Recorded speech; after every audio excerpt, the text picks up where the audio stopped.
So guys, जैसा कि हमने पिछले एपिसोड में देखा कि फिफ्थ राउंड में भी हाओ चेन की टीम लगातार आगे बढ़ रही थी, जिससे मेष टेम्पल ने अपनी रणनीति को बदल लिया, जिससे मेष टेम्पल के सभी डिसेबल अब उसके सिर्फ डिफेंस पर ही ध्यान दे रहे थे। जिससे जब वांग का सामना एक अर्थ में से हुआ तो उसने चालाकी से वज्रा जायंट स्पेल का इस्तेमाल किया, जिससे एक पावरफुल शील्ड क्रिएट हुई, जिसे तोड़ने में वांग की सारी स्पिरिचुअल एनर्जी खत्म हो गई थी। पर आखिर में उसने जीत हासिल की। लेकिन अगले राउंड में जब उसका सामना मोऊ से हुआ तो वो कमजोर पड़ रही थी, पर वो उसकी फुल पावर को देखने के लिए उकसा रही थी ताकि शेनिन उसे हरा सके। मोऊ ने अपनी डार्क प्रिजन को एक्टिवेट किया, जिसमें वो अपने अपोनेंट के विजन को खत्म कर देता था, और फिर उसने वांग को काफी टॉर्चर किया, जिससे हाओ चेन की पूरी टीम को काफी गुस्सा आया। वांग जीत नहीं पाई, पर शेनिन ने उसका बदला लिया, क्योंकि उसने बचपन से ही बिना विजन के ट्रेनिंग ली थी, जिससे वो बिना देखे भी मोऊ पर लगातार अटैक करती जा रही थी, और वो खुद अपने डोमेन में कमजोर था, जिससे शेनिन ने उसे आसानी से हरा दिया।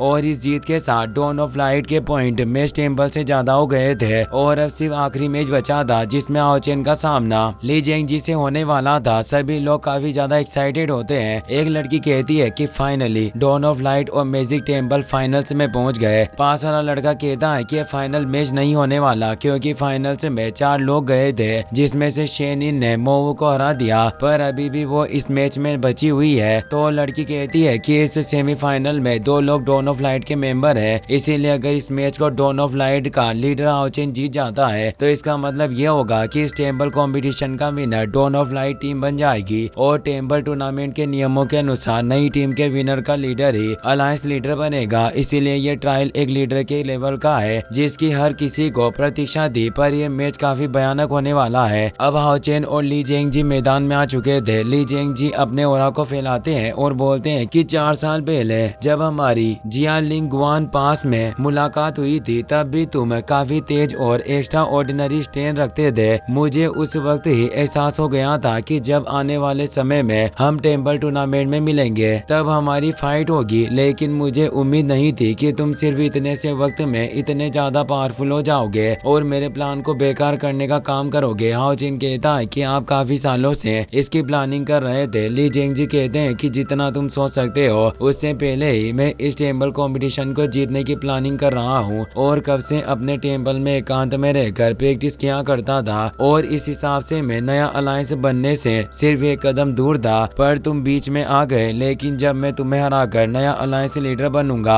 तब मैं अब तक के समय का सबसे स्ट्रॉन्ग लीडर रहूंगा, और हम हमारे अलायंस की पुरानी नीति को ना अपनाकर दुश्मन के खिलाफ डिफेंस का इस्तेमाल करेंगे, और ये सब हमारे मैजिक पैलेस की बदौलत ही हो पाएगा। और फिर एक खतरनाक काउंटर अटैक से हम डीमंस का खात्मा करेंगे, जिससे मेरे सारे मैजिशियंस मानव जाति के लिए एक सच्ची शांति लेकर आ पाएंगे। हाओ चेन अपनी सोट को बाहर निकाल लेता है और कहता है कि टेम्पल मास्टर, आपकी महत्वाकांक्षाएं और सोच काफी अच्छी है, पर युद्ध में सिर्फ बचाव काम नहीं करता, इसीलिए हमें अब इस ट्रायल्स में अपने तथ्यों के आधार पर ही निर्णय लेना होगा। और वो भी अपने ड्रैगन पावर को एक्टिवेट कर लेता है। ली जेंगजी ने भी अपने सरपेंट को एक्टिवेट कर लिया। 2 लोग बातें करते हैं कि हाओ चेन भले इतनी कम उम्र में 9 लेवल पर पहुंच गया हो, लेकिन इसका पैलेस मास्टर ली जेंगजी से कोई मैच नहीं। अगर ऐसा नौजवान अलायंस का नया लीडर बनेगा तो ये बिल्कुल भी अच्छी बात नहीं होगी। अब चेन जीडन ग्राउंड के चारों तरफ शील्ड को एक्टिवेट कर देते हैं और ट्रायल को स्टार्ट करने को कहते हैं, जिससे हाओ चेन तेजी से ली जेंगजी की तरफ अटैक करने बढ़ा। ली जेंगजी भी अपने स्टाफ को बाहर निकालते हुए कहता है कि मैं सिर्फ 10 चालों के अंदर तुम्हें हरा दूंगा, और वो तेज स्लेज से हाओ चेन पर अटैक करते हुए उसे रोकने लगता है, क्योंकि एक जादूगर के लिए क्लोज कॉम्बैट फाइट कमजोरी होती थी। हाओ चेन उन स्लेज से बचता जा रहा था और कहता है कि मुझे नहीं लगता कि आप मुझसे इतनी आसानी से छुटकारा पाएंगे, और वो एक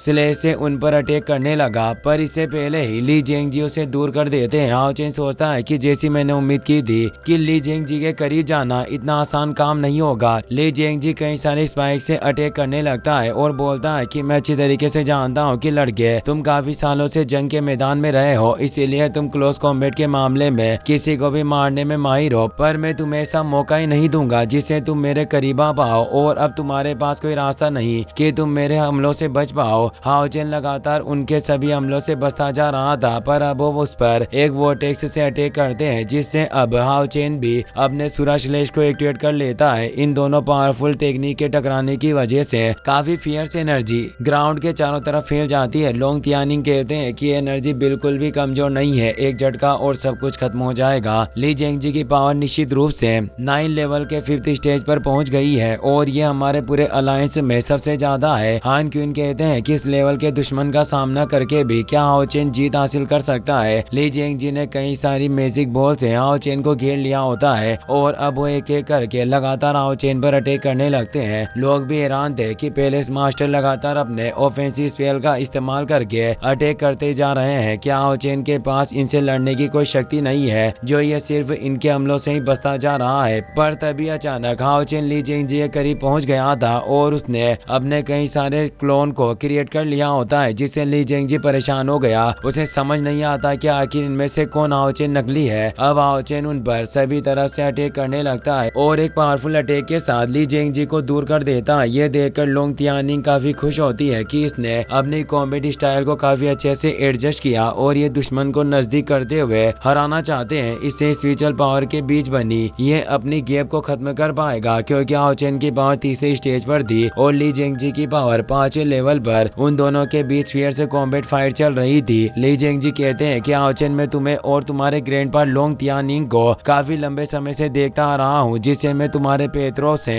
अच्छी तरह से वाकिफ हूँ। मुझे उम्मीद है कि तुम नजदीक अटैक करोगे, इसीलिए उन्होंने एक फॉर्मेशन को तैयार कर रखा था, जिससे वो हाओ चेन को दूर कर देते हैं और एक स्लेश से अटैक करते हैं। पर हाओ चेन भी अपने स्लेश के पलटवार से उस स्लेश को खत्म कर देता है। पर ली जेंगजी वापस अटैक करने लगे और कहते हैं कि लड़के, तुम मेरी इस महान ताकत के साथ नहीं लड़ पाओगे, इसीलिए हार मान लो। हाओ चेन गुस्से में एक तेज स्लेश से उन पर वार करता है। ली जेंगजी एक शील्ड से उसे रोकने की कोशिश करता है, पर शील्ड टूटकर बिखर जाती है। ली जेंगजी ने तुरंत दूसरी शील्ड का निर्माण किया, पर वो भी बिखर गई, जिससे अब ली जेंगजी काफी दूर हो गया था। पर अभी तक उसकी पावर बिल्कुल कमजोर नहीं हुई थी। वो अपने एक पावरफुल टोर्नेडो पावर को एक्टिवेट कर लेता है। ये मैजिक पैलेस का एक फॉरबिडन स्पेल होता है, जिसे देखकर सभी लोग हैरान रह गए। इस विंड स्पेल से कई सारे सरपेंट क्रिएट हो गए थे, जिससे ये एक काफी स्ट्रॉन्गेस्ट विंड ट्रैप की तरह था, जिससे कोई बाहर नहीं निकल सकता। वो सरपेंट हाओ चेन को खाने की कोशिश कर रहे थे। लोग इस मुंह को देखकर दंग रह गए, क्योंकि इस तरह के सरपेंट को मोस्ट वायलेंट विंड एलिमेंट से बनाया जाता है, जो सब कुछ चकनाचूर करने की काबिलियत रखते थे। हाओ चेन अपनी सोर्स से उन विंड सरपेंट को काट रहा होता है और बोला कि इससे कोई फर्क नहीं पड़ता, चाहे हवा कितनी भी हिंसक हो, लेकिन वो कभी भी प्रकाश यानी लाइट को पार जाने से नहीं रोक सकती। यानी हाओ चेन के सन ऑफ लाइट होने से कोई हवा उसे रोक नहीं सकती थी। ली जेंगजी सारे सरपेंट से एक साथ उस पर अटैक करता है, पर हाओ चेन अपने पावरफुल स्लेश के साथ आसानी से नष्ट कर देता है। ये देखकर लोगों के होश उड़ गए कि इतनी पावरफुल सीक्रेट टेक्निक को हाओ चेन ने आसानी से नष्ट कर दिया। वास्तव में हाओ चेन की पावर काफी अमेजिंग है। हाओ चेन की स्पीड भी इतनी ज्यादा थी, जिससे उसने तेजी से ली जेंगजी पर अटैक किया, जिससे ली जेंगजी खुद को संभाल नहीं पाता और काफी तेज स्पॉट होता है। इससे वो दूर हो गया था, पर वो हंसते हुए कहता है कि लड़के, वाकई तुम्हारा टैलेंट काफी हाई लेवल का है, लेकिन तुम अपनी करंट सिचुएशन पावर के साथ आखिर मेरे हमलों को कब तक पकड़ सकते हो। और अब वो विंड गॉडेस की बॉडी को एक्टिवेट कर लेता है और इस तरह से वो कई सारे हेरिकेन मेन स्ट्रीम को एक्टिवेट कर लेता है, जिनसे वो हाओ चेन पर अटैक करने लगा। हाओ चेन उनसे बच रहा था, पर एक हेरिकेन उसके लग जाता है, जिससे वो दूर हो गया और अब वो अपने गॉड प्रोटेक्शन को एक्टिवेट कर लेता है, जिससे वो हेरिकेन को रोकने लगता है। ये एनर्जी इतनी ज्यादा थी कि ग्राउंड प्रोटेक्शन शील्ड भी कमजोर पड़ रही थी, जबकि चेन जीडियन लगातार उसे रिपेयर कर रहे होते हैं। चेन जीडियन बोलता है कि मेरे इस हमले की पावर से प्रोटेक्टिव शील्ड भी काफी हद तक डैमेज हो चुकी है, तो आखिर तुम मेरे हमले को कैसे रोक पाओगे। अब हाओ चेन की शील्ड भी कमजोर होकर टूटने लगी थी। तभी एक तेज ब्लास्ट होता है, किसी को कुछ दिखाई नहीं देता, पर ली जेंगजी खुश हो रहा था और लोग भी हैरान थे कि क्या हाओ चेन हार चुका है। पर तभी एक काफी तेज लाइट एनर्जी बाहर आती है, जिससे पूरी जगह चमक उठी थी। ली जेंगजी से परेशान हुआ, पर लोग खुश हो रहे थे कि यह मैच अभी खत्म नहीं हुआ। हाओ चेन ने अपने हेल्पर माउंट स्टार किंग को बाहर निकाल लिया था, जो अब 10th लेवल में एवोल्व हो चुका था। सभी लोग चकित रह गए कि हाओ चेन के पास एक लेवल 10 का बीस्ट है, जिससे अब सभी को लगने लगा कि इस मैच का रुख बदलने वाला है। ली जेंगजी गुस्से में और ज्यादा पावर में हाओ चेन पर अटैक करने लगे, पर वो बच रहा होता है। चेन ओंग्यू कहते हैं कि एक लेजेंडरी सेक्रेट यूनिकॉर्न है और ये स्टार लाइट बीस्ट तक एवोल्व होने के करीब है। सेन शुई भी बताती है कि ये एक नाइट के लिए आज तक के इतिहास में सबसे बेस्ट माउंट है, पर आज तक 4000 सालों से ऐसा बिस्ट पैदा नहीं हुआ था। मुझे उम्मीद नहीं थी कि इस दुनिया में ऐसे बिस्ट का जन्म हुआ होगा। ऐसे सेक्रेट यूनिकॉर्न के साथ एक नाइट अपनी स्ट्रेंथ को 30 गुना तक बढ़ा सकता है और उनकी लाइट एफिनिटी 50% तक बढ़ जाती है। यानी अब हाओ चेन की पावर पैलेस मास्टर ली जेंगजी के बराबर है। हाओ चेन की पावर इतनी ज्यादा थी कि तेज लाइट एनर्जी निकल रही होती है। उसने एक पावरफुल फॉर्मेशन क्रिएट कर लिया था। ली जेंगजी बोलता है कि हाओ चेन, क्या यही तुम्हारा तुरुप का इक्का है? हाओ चेन जवाब देता है, पैलेस मास्टर, आपने बिल्कुल ठीक अंदाजा लगाया। और अब हाओ चेन स्टार किंग हॉर्स के साथ एक होली लाइट असाल्ट स्लेश से वार करता है। ली जेंगजी प्रोटेक्टिव शील्ड को एक्टिवेट करता है, पर स्टार किंग की पावर के साथ ये स्लेश इतना पावरफुल था कि विंड गॉडेस बॉडी भी नष्ट हो जाती है और ली जेंगजी पर भी काफी पावरफुल हमला होता है। इससे पूरा ग्राउंड हिल जाता है। स्टार किंग की स्पिरिचुअल पावर कमजोर हो गई थी और अब वो बची हुई स्पिरिचुअल पावर हाओ चेन के अंदर ट्रांसफर हो जाती है, जिससे अब हाओ चेन की पूरी स्पिरिचुअल पावर रिकवर हो चुकी थी। लोग हैरान हुए, किसी को अंदाजा नहीं था कि हाओ चेन अचानक इस लड़ाई के रुख को मोड़ देगा। एक आदमी कहता है कि मैंने नहीं सोचा था कि हाओ चेन इतना यंग होने के बावजूद भी पैलेस मास्टर ली जेंगजी को इस कदर मजबूर कर देगा कि उनके मुंह से